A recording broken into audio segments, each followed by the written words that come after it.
자, 이렇게 제가 화면에서 스캐너블이라고 하는 앱을 선택을 하고요. 코리아 타임스에서 이렇게 원하는 부분들을 캡처를 합니다.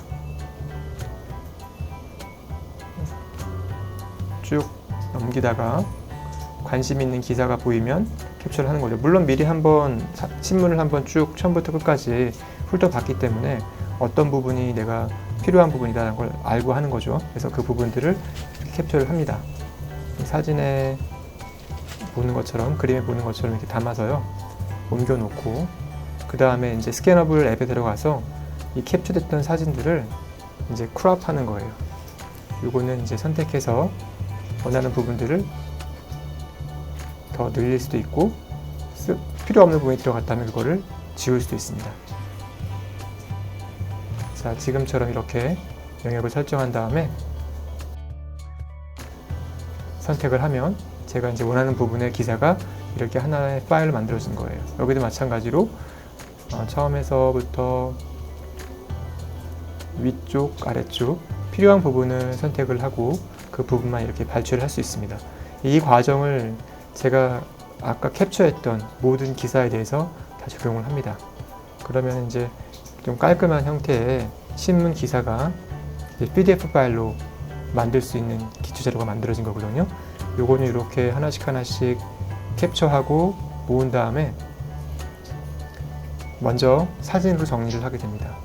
사진으로 저장된 다음에 그 이후의 과정은 다시 설명을 하겠습니다.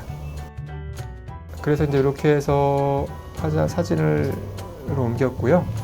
이제 PDF 파일로 만드는 과정을 보여드리겠습니다. 먼저 그 아이패드에 사진 보는 부분에 들어가서 거기서 원하는 파일들을 선택을 합니다. 이렇게 선택을 하고요. 그 다음에 내보내기 버튼을 눌러서 어떤 앱으로 보낼 건지, 저는 주로 아도브 스캔 앱을 사용하거든요. 그렇게 해서 보내고 나면 거기서 이 묶음의 기사를 어떤 제목으로 넣을 건지 넣고, 저는 보통 이제 날짜는 그대로 사용하고 코리아 타임스 또는 줄여서 그냥 코타라고 넣어서 그렇게 하나의 파일을 만듭니다.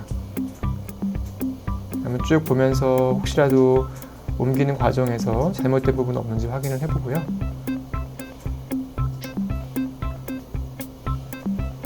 그렇게 해서 만들어진 PDF 파일을 다시 쉐어 기능을 이용해서 플렉스로 옮깁니다.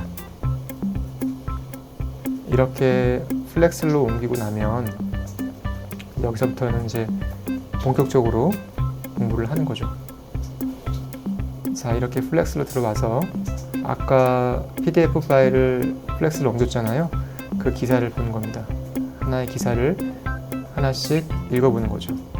저는 보통 파란색 펜을 이용해서 각각의 그 프레이즈마다 끊어서 문장을 읽고 그 문장을 이해합니다.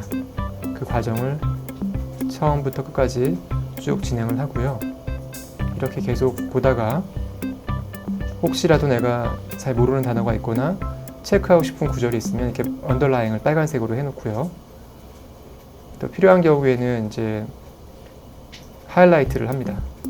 플렉스에는 이제 하이라이트 기능이 있기 때문에 뭐 이렇게 지금 핑크빛이 나는 하이라이트를 해가지고 다음에 기사를 보면서 단어를 정리할 수도 있고요. 중간에 그냥 기사를 보다가 궁금하면 이렇게 바로 그 밀어서 보는 기능을 활용해서 네이버 사전을 검색할 수 있습니다.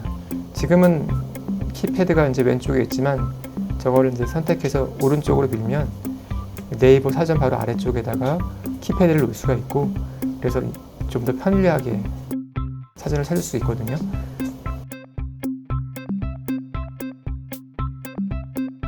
이런 과정들을 한번 거치면서 기사 내용을 잘 이해를 했습니다. 자, 이렇게 정리된 기사를 이제는 어떻게 하냐? 굿노트로 정리 한번 해보는 거예요. 굿노트를 보면 저는 항상 이렇게 왼쪽 컬럼에다가는 제가 공부했던 날짜와 시간을 기록을 하고요. 오른쪽 더 넓은 컬럼에다가는 앞에서 봤던 기사를 캡처하고 그 다음에 정리합니다. 그 과정을 보겠습니다. 자, 앞으로 다시 넘어가서 아까 봤던 기사 중에서 특정 패러그래프를 선택을 하고 캡처를 한 다음에 바로 굿노트로 와서 페이스트 기능을 이용해서 기사를 옮깁니다. 물론 플렉스라도 노트를 바로 이렇게 올려서 쓸 수 있지만 저는 굿노트가 더 편리하기 때문에 좀 번거롭다 싶을지 모르겠지만 이 과정을 거쳐서 정리를 합니다. 이렇게 기사를 캡처해서 옮기고 난 다음엔요, 제가 원하는 부분들을 이렇게 딕테이션 하는 거예요. 적어보면서 아까 나왔던 다운 플레이 다시 한번 열어서, 다운 플레이 아까 찾았었기 때문에 바로 검색이 되죠. 다운 플레이 들어가서 그 부분의 액센트가 어디 있는지, 이 단어의 액센트, 그리고 이 다운 플레이라고 하는 이 단어의 발음은 어떻게 되는지 한번 들어보는 겁니다. downplay, 그렇게 들어보고 그다음 다시 또 적어 쓰는 거죠. 네, 거기 나오는 예문을 적어서 이 의미를 정확하게 다시 한번 파악하는 겁니다. 단순히 그냥 영어를 한글로 번역한 것만 봐서는 이 단어의 정확한 의미를 파악할 수 없기 때문에 예문을 많이 봐야 돼요. 예문을 통해서 그 단어가 어떻게 사용했는지 보는 거죠. 이번에 condemnation을 찾아본 거죠. condemnation을 찾아보고 그 발음의 그 액센트가 어디 있는지, 발음이 어떻게 되는지 그걸 보는 거죠. 그 다음에 밑에 예문을 적어보는 거고요. 네, 이렇게 해서 이제 공부를 하는 겁니다. 한 기사를 이렇게 해서 정리한 것들, 지금까지 제가 정리한 것들을 보여드릴 텐데 꽤 많이 이제 쌓여 있죠. 요 근래는 제가 좀 뜸했기 때문에 좀 빈 그 기간이 좀 있지만 거의 매일같이 이렇게 공부를 했습니다. 이제 신문 기사를 다 볼 수는 없으니까 제가 관심 있는 부분들을 선택을 하고 캡처하고 PDF로 만든 다음에 거기서 다시 한번 읽어보고 필요한 기사들은 이렇게 정리하는 거예요. 이렇게 해서 제가 아이패드를 활용해서 영자 신문을 공부하는 과정을 보여드렸는데요.